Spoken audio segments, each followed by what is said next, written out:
amando lo que Dios ama. En esta serie mi deseo, mi intención es que podamos explorar aquellos aspectos del corazón de Dios acerca de lo cual Él tiene pasión, Él tiene deseo, Él ama de todo corazón. Y hablábamos del cimiento de esto, y es que Dios y que el Padre ama intimidad, ama la intimidad con sus hijos. Ahora, cuando hablamos de esto, y también lo hablábamos un poco las semanas pasadas, es muy importante que como iglesia soltemos toda esa superficialidad que ha tenido la influencia por los últimos, la iglesia por los últimos años, y no le ha permitido tener una relación viva con el Padre, una relación viva con Jesús. Cuando Jesús habla de esto, recuerda que Él dice que nos espera Dios en el secreto. Y el secreto es una idea de un tiempo exclusivo para Dios. Algunos de ustedes que tienen casas, y bueno, seguramente tu casa no es muy grande y tienes 2, 3, 4, 5 hijos, yo no sé cuántos, pues pareciera imposible encontrar un lugar secreto en la casa, ¿verdad? Por tanta cosa.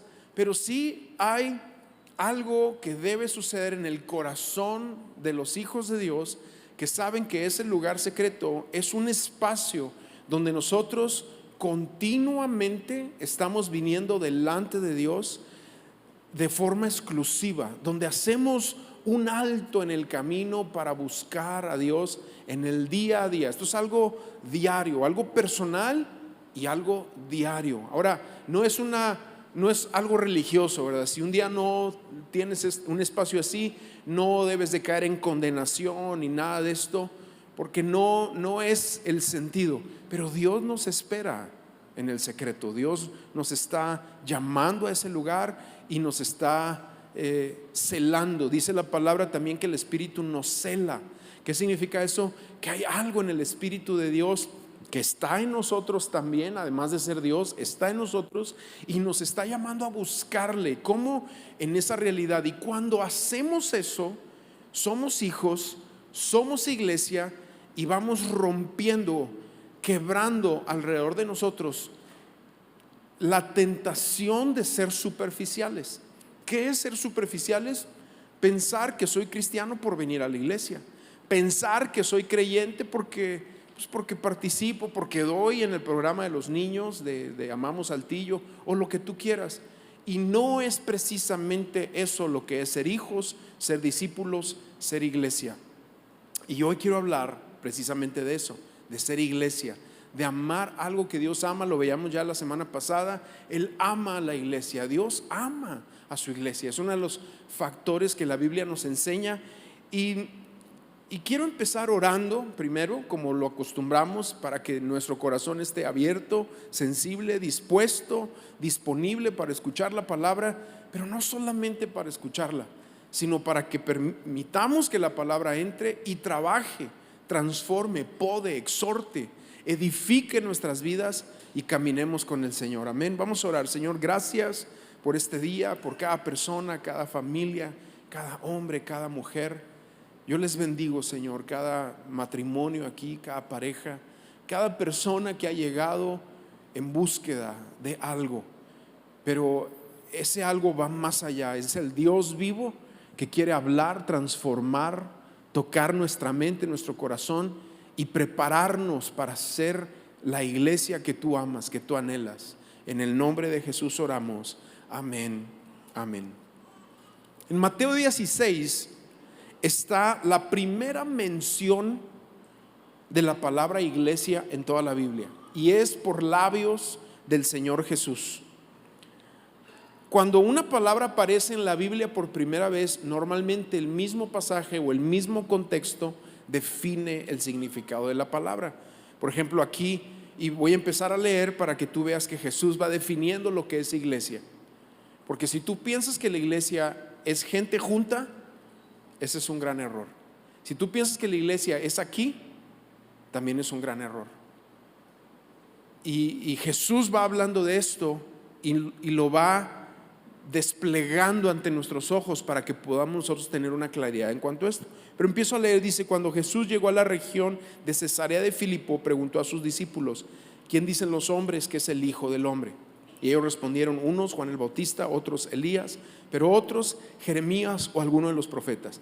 ¿Y ustedes quién dicen que soy yo?, les preguntó Jesús. Simón Pedro respondió: tú eres el Cristo, el Hijo del Dios viviente. Entonces Jesús dijo: bienaventurado eres, Simón, hijo de Jonás, porque esto no te lo reveló carne ni sangre, sino mi Padre que está en los cielos. Yo también te digo que tú eres Pedro, y sobre esta roca edificaré mi iglesia, y las puertas del Hades no prevalecerán contra ella. Ahora, primero me quiero ir al aspecto histórico del pasaje, porque cuando Jesús menciona estas palabras, las dice en el lugar de Palestina o del recorrido de Jesús, que recuerda que ellos hacían su recorrido caminando, y si alguna vez les prestaban ahí un caballo, un burro o algo, pues tenían el privilegio de subirse a eso y transportarse de esa manera. Pero de la zona de Palestina, Cesarea de Filipos era el lugar más pagano, conocido porque en esa zona, una zona rocosa de pequeñas montañas rocosas, había un cráter muy grande en una de las montañas que supersticiosamente las culturas paganas anteriores que han habitado la zona y estuvieron por ahí le llamaron las puertas del Hades, porque es una caverna que está actualmente, obviamente, y en ese entonces no conocían la profundidad, y ahí, como eran las puertas del infierno, ahí hacían sacrificios humanos, paganismo, idolatría, cosas terribles. Años después de que viene la iglesia y se predica el evangelio, ahí sacrificaron a muchos mártires por no negar su fe en Cristo. Ahí los arrojaron, y es en ese lugar que representaba lo peor de lo peor para la cultura de Palestina, de Jesús, del entendimiento de los judíos de aquel tiempo. Ese lugar, ahí es donde Jesús se le ocurre la idea más grandiosa de todos los tiempos y sobre la faz de la tierra: declarar lo que es la iglesia.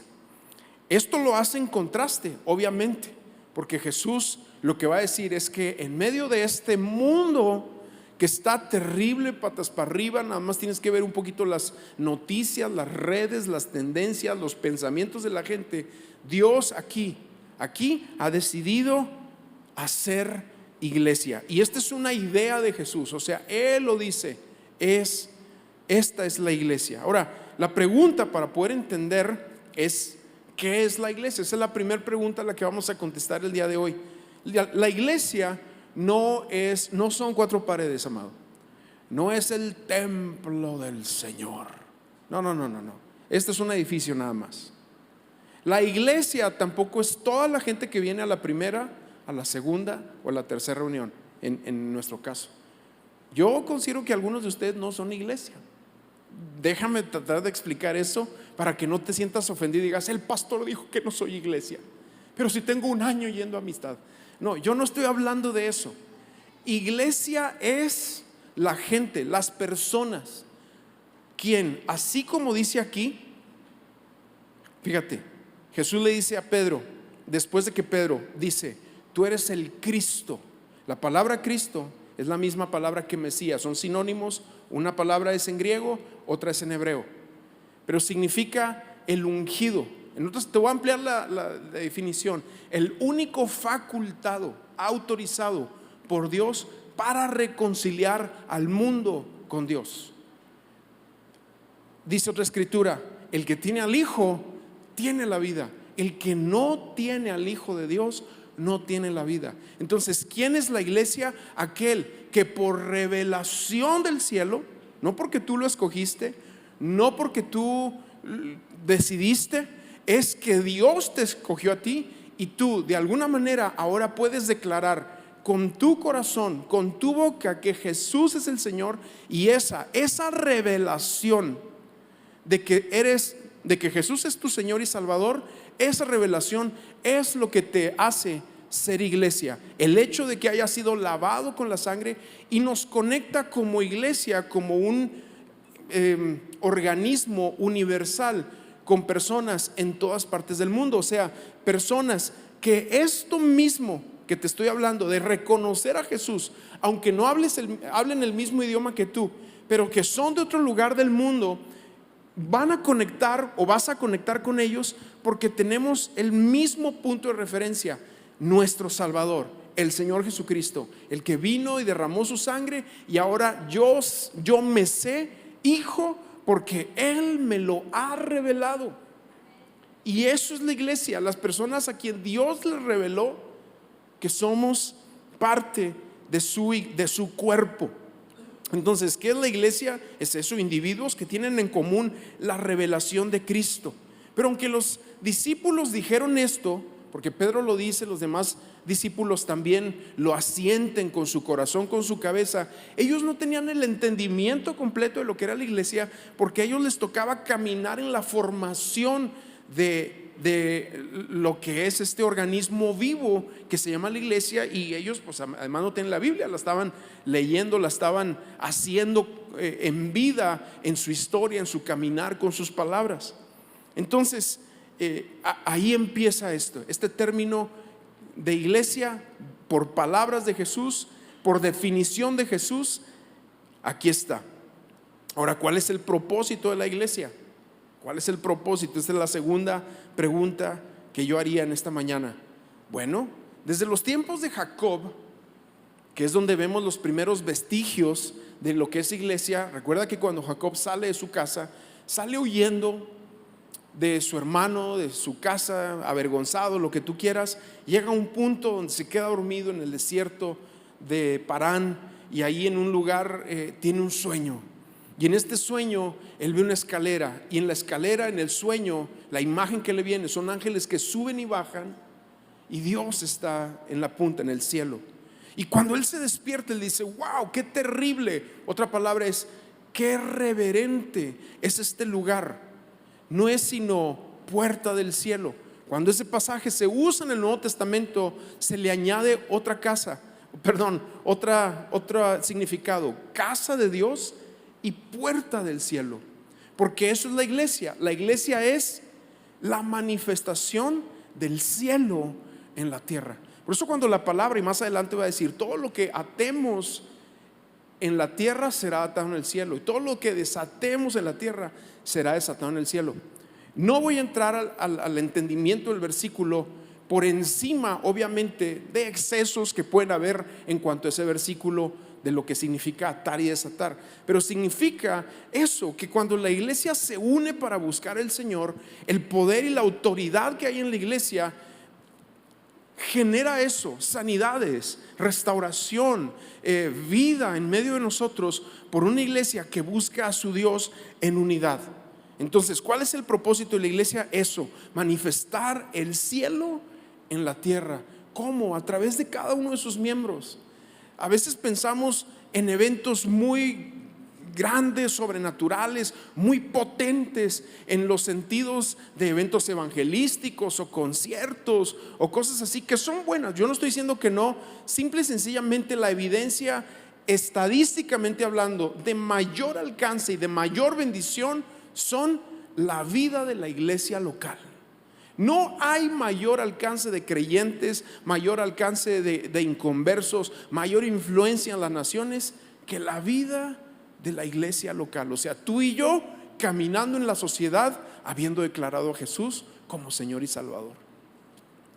Por eso la iglesia, o sea, bueno, si hablamos en el sentido de lugar, por eso nosotros pensar que esto es iglesia nada más, estamos muy limitados. Realmente la iglesia es tú saliendo a la sociedad, yendo a tus negocios, al consultorio, al trabajo, a los salones de clase, si estás en la política, si estás en el deporte, en la educación, en la industria, eres tú como la humedad del agua en una pared, diseminándote en la sociedad para dar testimonio de que Jesús transformó tu corazón.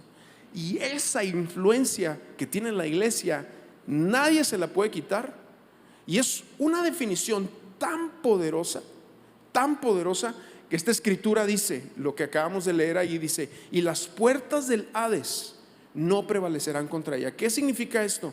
Que el hecho de que nosotros hayamos conocido a Jesús personalmente y lo hayamos declarado como Señor y Salvador de nuestras vidas, y saber que somos hijos, no hay nada que nos puede separar de esa fe que tenemos en Cristo Jesús, ni el infierno mismo, ni la muerte misma.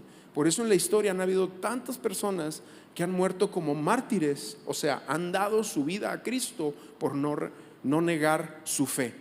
Alguien dice por ahí, la sangre de los mártires ha sido la semilla de la iglesia, porque en realidad cuando a la iglesia a través de la historia se le ha tratado de apagar así como si fuera un incendio o una llama que se puede apagar, lo único que hace cuando se le hace a la iglesia, se esparce más.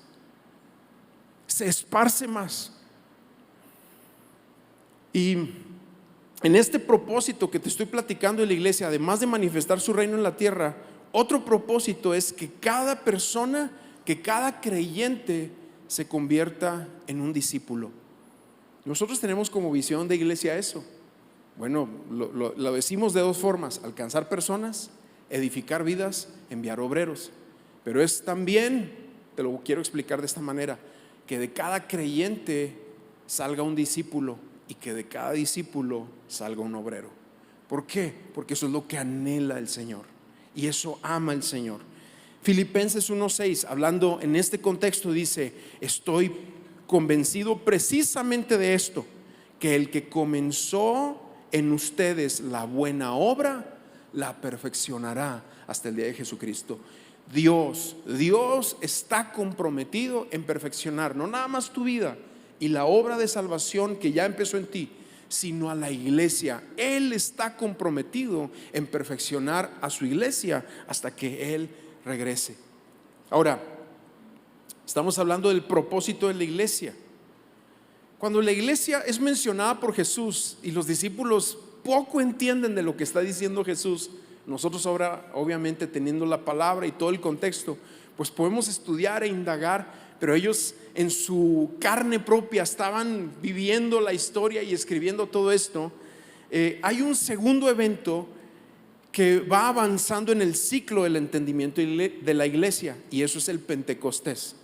En el Pentecostés, Hechos capítulo 2, están los 120 discípulos en el aposento alto pidiendo la respuesta a una frase de Jesús cuando les dice: vayan a Jerusalén, no se vayan de ahí hasta que venga de lo alto la promesa del Padre. Y ellos se quedan ahí, también pienso yo, sin el entendimiento completo de lo que va a pasar, simplemente diciendo: pues danos esa promesa. Y 10 días pasan de la Pascua al Pentecostés, son 10 días. Eso es el transcurso que sucede, que pasa, y de repente se derrama el Espíritu Santo y la iglesia es empoderada. ¿Para qué? Para no dar a conocer las buenas nuevas en el poder de su mente, sino en el poder del Espíritu Santo, dar a conocer a Jesús a otros. ¿Qué significa esto? Que esto es más allá del alcance organizacional, logístico que tú y yo podamos tener como iglesia. El poder del Espíritu Santo es lo que iba a convencer de forma sobrenatural el corazón de las personas para entregarse a Jesús. Y eso sucede ahí en el Pentecostés. Pero el ciclo no se ha completado, porque el Pentecostés solo sucede entre judíos. Para el capítulo 10 del libro de los Hechos, en la casa de Cornelio, un centurión romano, una persona no judío, un italiano, no sabemos qué nacionalidad era, pero era un centurión. El caso es que este hombre piadoso buscaba a Dios, pero no había entregado su corazón a Cristo. Vienen ángeles y le dicen: búscate a un Simón que está hospedado allá en la casa de un amigo de él, y mándalo traer para que te digan qué es lo que tienes que escuchar. Entonces viene Simón, les predica, hay todo un tema ahí, él está compartiendo la palabra, y ¡pum!, se rompe el cerco y se completa el círculo, perdón, ahí mis palabras. Se completa el círculo. ¿Cómo? Derramándose el Espíritu Santo ahora también sobre los gentiles. Entonces ahí sucede algo impresionante. El empoderamiento a la iglesia viene ahora sí, sobre todo. Si Pedro dice, wow, aquello que nosotros recibimos allá en el aposento alto, ahora lo está recibiendo todo el mundo. Esto es importante en el entendimiento de la iglesia, porque entonces eso sucede en el capítulo 10. Para el capítulo 13, pues han pasado algunos años, no se sabe exactamente cuántos, pero posiblemente unos 15, 18, 20 años aproximadamente, y aparece una iglesia gentil. Ahora sí, una iglesia gentil, ya no en Jerusalén, ¿sí? Ya no en el lugar sino en Antioquía, en una ciudad gentil, en Siria, donde se derrama el Espíritu Santo de una manera tal en la iglesia, que es una iglesia multicultural, multigeneracional, multisocial, llena del Espíritu Santo y fluyendo en plenitud, donde se vivía el evangelio de forma integral, donde presentaban el evangelio de nuestro Señor Jesucristo en el poder del Espíritu. Y de repente ahí es una iglesia que hace la primera de las manifestaciones de la iglesia: enviar obreros a las naciones. Y de ahí se levantan Pablo y Bernabé y son enviados para predicar. ¿Por qué, amados? Porque la obra redentora, el trabajo, la obra de Cristo, la obra redentora, no solo es librar a gente del infierno, sino transformar a personas a la imagen de Cristo y dar a conocer a Jesús.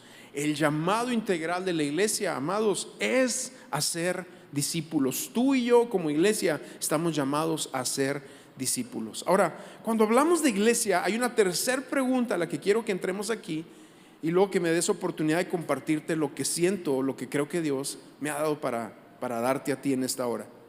La tercera pregunta es, entonces, ¿cuál es el diseño de iglesia que funciona? ¿Cuál es el diseño de iglesia que funciona? Y por encima de modelos, sí, que si el G12, que si el modelo de Jesús, que los seminarios que vieron en el pasado de crecimiento, aquellos que tengan más de 20, 25 años en el evangelio van a escuchar de muchas cosas, que si la iglesia relevante, los modelos más actuales, que si a Chuchita la bolsearon, que lo que tú quieras, de todos los rollos de cómo hacer iglesia y qué hacer y todo lo que sale en las redes y todo eso. El modelo para hacer iglesia es la palabra de Dios. Está en la Biblia y siempre ha estado ahí. Ahora, Jesús, en boca del apóstol Pablo, por cierto, el último de los apóstoles en ser escogido, él no anduvo con Jesús como discípulo aquí caminando sobre Palestina. Pablo es un radical, religioso, fanático, extremista, que tenía por encargo romper a la iglesia, y en ese camino a Damasco, que va con esa encomienda de sacar a los cristianos de las sinagogas y de sus casas y arrastrarlos, y que más adelante nos dice que respiraba amenazas de muerte, un hombre amargado, yo no sé, violentado en este fanatismo, porque a eso te puede llevar el fanatismo religioso, a llegar a ser violento. En el camino a Damasco tiene un encuentro con Jesús tan glorioso, tan poderoso, que es transformado. Y Jesús, como lo veíamos la semana pasada, le dice: Saulo, Saulo, ¿por qué me persigues? ¿Por qué me persigues? Pero más adelante este hombre que de repente quiere empezar a predicar a todo mundo y llega a esa ciudad ahí en Damascena, en Damasco, llega a ese lugar y de repente el Señor le dice: no, mira, te voy a apartar, y se lo lleva a Arabia por 3 años, al anonimato completo. Ahí suelta toda su influencia a un retiro espiritual de 3 años en el desierto. Dios lo usa a este hombre para poner el cimiento de lo que vendría a ser la iglesia. Y en Efesios capítulo 4, entonces, hablando de modelos y del modelo que funciona, está aquí en Efesios capítulo 4. Ahora yo quiero que me sigas con mucha atención, porque yo no te voy a platicar de un modelo así como que iglesia, ahora vamos a hacer esta metodología para seguir adelante o seguir creciendo. No. Eso es lo que menos me interesa. Lo que más me interesa es que estés lleno de Cristo. Pero fíjate, dice aquí: Vamos a leer este pasaje, Efesios capítulo 4, versículo 11, que yo quiero que lo veamos ahorita como lo que eligió Jesús mismo para perfeccionar a los santos y establecer una iglesia sólida e integral en un lugar donde fluyan los 5 ministerios. Ahora, como yo lo decía, aquellos de ustedes que tengan más de 15 años de creyentes traen un bagaje de mucho entendimiento en esto, pero hoy quiero tratar de irme por otro lugar para darte otro, no sé, un entendimiento más fresco de lo que quiero compartirte aquí. Porque este modelo de Jesús son más bien 5 columnas vitales y claves si queremos ver, fortalecer y desarrollar la idea de Dios de una iglesia en plenitud. Ahora, amados, la iglesia funciona, la iglesia funciona. ¿Quién dice amén a esto? La iglesia funciona. Es Jesús quien la fundó, Él la estableció y seguirá funcionando hasta que Él regrese. Pero déjame leer este pasaje. Efesios 4:11 dice: y Él dio, a algunos el ser apóstoles, a otros profetas, a otros evangelistas, a otros pastores y maestros, a fin de capacitar a los santos para la obra del ministerio, para la edificación del cuerpo de Cristo, hasta que todos lleguemos a la unidad de la fe. Me voy a regresar un poquito. Hasta que todos lleguemos a la unidad de la fe. Di conmigo, todos. Esa palabra nos incluye. ¿A quiénes? A todos. Dice hasta que todos. El objetivo es que todos lleguemos a la unidad de la fe y del pleno conocimiento del Hijo de Dios, a la condición de un hombre maduro, a la medida de la estatura de la plenitud de Cristo. Eso que acabamos de leer en el versículo 13, todos lo podemos alcanzar, todos lo podemos lograr. Ahora, los 5 ministerios que nos dejó Jesús y que Pablo nos explica o los extiende, escúchame bien aquí, no son 5 personas expertas en lo que hacen. Tampoco son 5 individuos para idolatrar, protagónicos, ni 5 personas de un performance excelente. No es eso. Ahora, yo no estoy diciendo que no exista el ministerio profético, ni que haya por ahí algún apóstol casi erradicado, pero puede haber por ahí, y el ministerio pastoral y maestro. Claro que existen, pero yo quiero ir quizá a la raíz o a lo más básico de lo que la palabra nos quiere hablar con esto. Es más bien presentarlos de una manera como una columna que la iglesia necesita a través de la vida de cada persona, más que como individuos que llegan a ser protagónicos. Otra forma de decirlo, principios vitales de la personalidad de Jesús que todos tenemos que tener. ¿Sí? Porque si tú creciste como creyente o naciste de nuevo en los 90s o en los 2000 o aún a finales por ahí de 2010, por ahí todavía a lo mejor te alcanzó un poquito del modelo apostólico, profético, y lo vemos así. Y yo te digo, no te estoy diciendo que no haya ministerio profético y Dios no se mueva, pero a veces nos quedamos un poco limitados cuando el Espíritu Santo quiere llevarnos a entender que esto habla más de la personalidad de Jesús, que debe ser parte de cada una de nuestras vidas. Mira, te lo voy a decir de otra manera. Mucha de esta enseñanza se ha desarrollado porque surgió la idea de que por lo menos cada creyente debe de tener un don. Yo me acuerdo que así se compartía en los años 80 cuando yo me entregué a Cristo. Cada creyente por lo menos tiene un don. Entonces yo me ponía, bueno, ¿y qué tendré yo? ¿Para qué seré bueno? ¿Seré bueno para esto? ¿Seré bueno para aquello? Y ahí ando debatiéndome, ¿qué don tendré, Señor? Y con la angustia de, ¿y me habrás dado alguno? ¿No seré un inútil ahí? Pero tú tienes que entender algo. Si tú tienes al Espíritu, no nada más tienes un don, tú tienes el pantone completo de todos los dones a tu favor. O sea, tienes la semilla, el potencial en ti para que todo el movimiento del Espíritu Santo fluya a través de tu vida. Amén. Hasta ahí me dices amén. Pero entonces si hablamos de apóstoles, profetas, evangelistas, pastores y maestros, pues tú dirás, no, pues es que eso es allá. El apóstol le cae su nombre acá, olvídate, un ungidote. El profeta, qué miedo profetizarle a alguien, porque no le vaya a decir una tarugada y ahí el pobre venda su casa o no sé qué cosa, ¿verdad?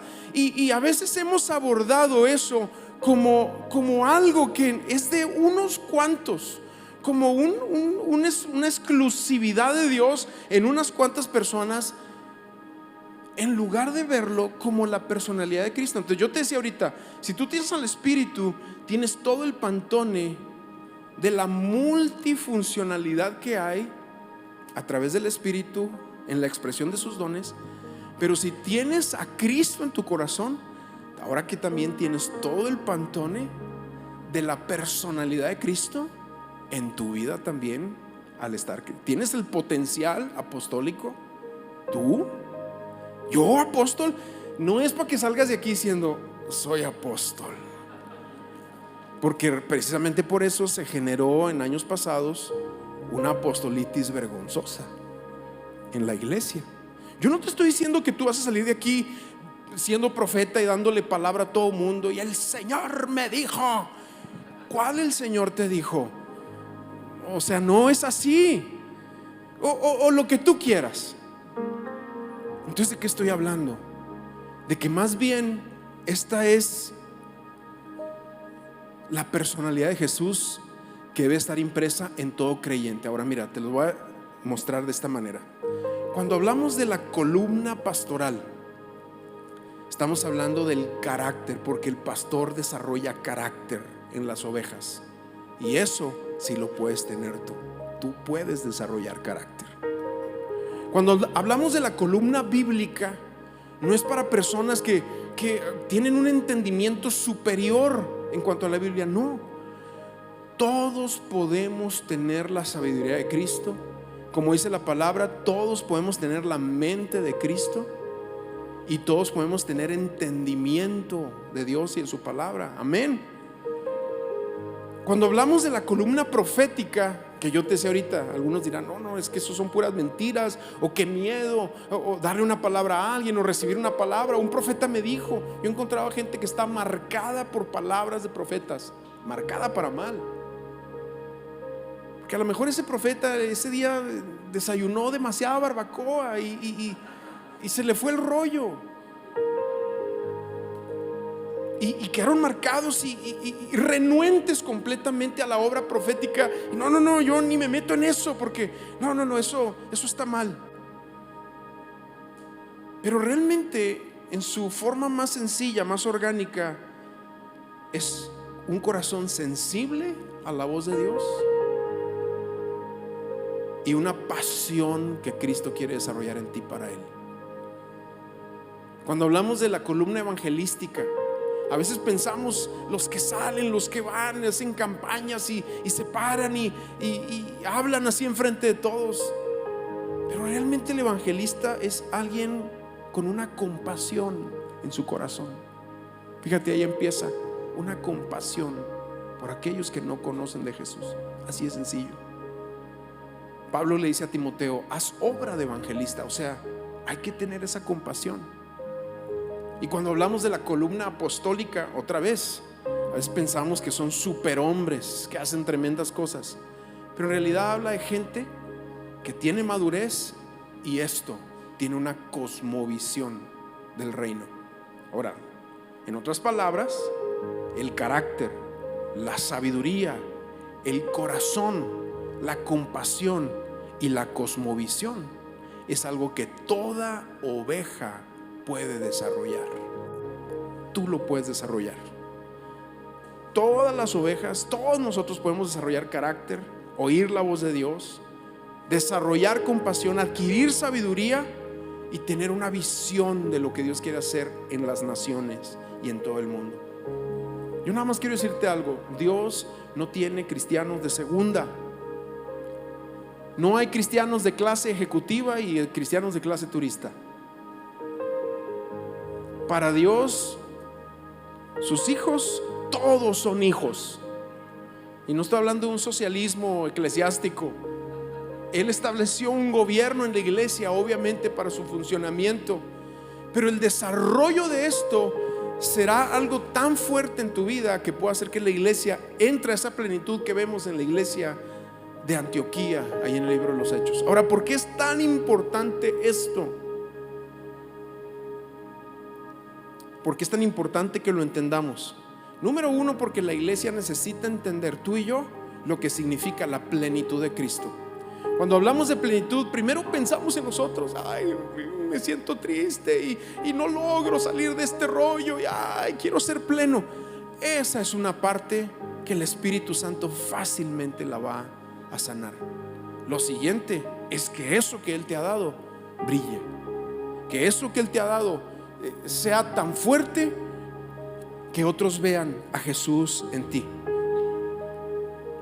Pero ¿por qué no logramos sentirnos plenos? ¿Por qué no? O sea, si leemos Efesios 4:13, hasta que todos lleguemos a la unidad de la fe y del pleno conocimiento del Hijo de Dios, a la condición de un hombre maduro, a la medida de la estatura de la plenitud de Cristo. Vemos estos versículos como algo inalcanzable, pero son promesas para nosotros hoy, ahora, para ti y para mí. Pero ¿por qué a veces no logramos? Porque el enemigo nos ha roto. A lo mejor tú vienes aquí etiquetado con algún fracaso, con algún pecado, con algo habitual en tu vida que no logras romper. Y mientras estemos así atorados en esto, cuando estemos ahí atascados y enlodados en nuestra propia conmiseración por lo que traemos, que obviamente el Señor nos tiene que liberar de eso, jamás entenderemos quiénes somos en Cristo y lo que Él ha hecho con nosotros. A lo mejor tú te sientes muy lejos de ser pleno, y a lo mejor te sientes muy lejos de entender que en ti hay una semilla de potencial apostólico, profético, evangelístico, pastoral y maestro. En ti está esa semilla, amado. Y yo soy pastor y no me da miedo decirlo. Yo como pastor estaría feliz si todos ustedes entendieran eso, porque entonces amistad sería una explosión aquí. Pero mientras no entendamos eso y nos veamos a nosotros mismos como que no, pues yo apenas voy a la iglesia y me siento ahí y asisto y yo me conformo con ser ahí, pues nada más ahí ir. Yo creo que el Espíritu Santo quiere remover tu corazón, quiere remover tus bases para que te vuelvas a apasionar por Él, para que vuelva a surgir en ti, a pesar de errores, heridas, fracasos en otras iglesias, en otros lugares, que pueda venir esa virtud de lo alto y ahora sí te empodere para darle gloria a Cristo con una vida plena que sabe quién es en el Señor. Ponte de pie, déjame orar un momento.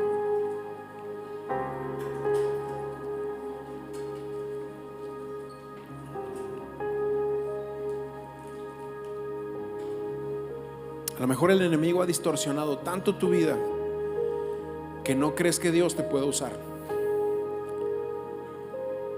Amado, Dios te puede usar. Dios te puede usar ahí donde estás, a donde vas, donde trabajas, donde ejerces, donde vives, donde te mueves, donde socializas, y con quien socializas. Dios te puede usar. ¿Por qué? Porque tienes a Cristo y porque tienes a su Espíritu. Tienes sus dones y tienes sus ministerios en tu corazón. Hay una semilla en ti y ahí está. Amén. Cierra tus ojos un momento. Primero quiero orar. Primero quiero empezar orando. Padre, en el nombre de Jesús, yo oro por todos aquellos que vienen aquí, se presentan y vienen a la iglesia domingo a domingo con un título en sus mentes causado por un fracaso en sus vidas, por un pecado que los marcó como un tatuaje indeleble en sus almas. Oro en el nombre de Jesús primero, Señor, para que tú sanes eso. Y hoy tú susurres a cada oído espiritual aquí de que son tus hijos. Eres mi hijo, te dice el Señor. Eres mi hija primero. Eres mi hijo, eres mi hija. Padre, oramos para que esa semilla de los dones de tu Espíritu y la semilla de los ministerios de Cristo empiece a germinar en nosotros, en cada corazón. Empieza, Señor, ahí. Aquí, Señor, hay apóstoles, aquí hay profetas, aquí hay evangelistas, aquí hay pastores y maestros. Aquí los hay. Gracias. Haz tu obra trayendo convicción en el nombre de Jesús. Pero también oro por aquellos que han estado marcados, etiquetados, pensando que el Señor no te puede usar. Amado, sal ya, rompe esas cadenas en tu vida y cree que Dios sí te puede usar. Cree que Dios sí lo puede hacer. En el nombre de Jesús, Dios puede usar tu vida. Dios no está esperando usar perfectos. Él usa a disponibles, a dispuestos.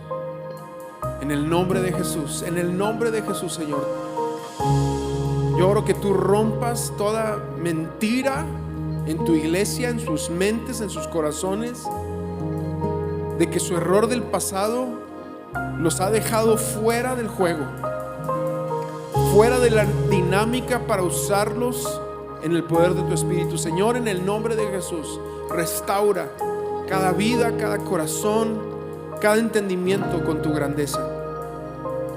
En el nombre de Jesús.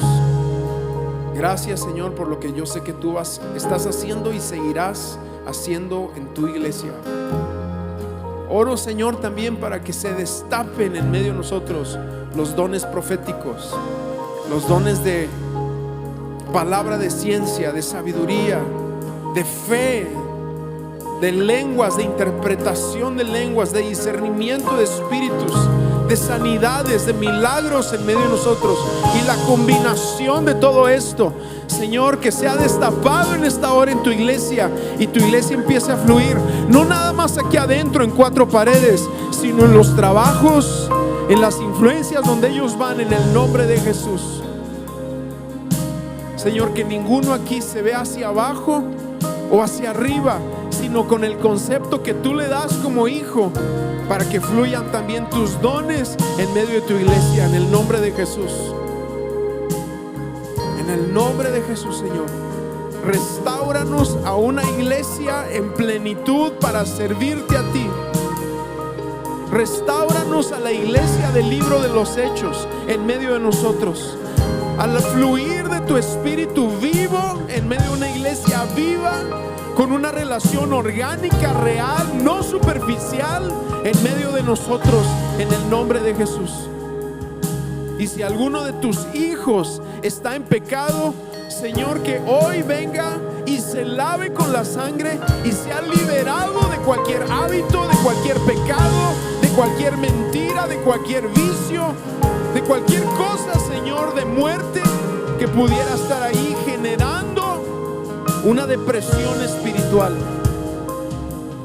Señor, muévete en tu iglesia, es tuya.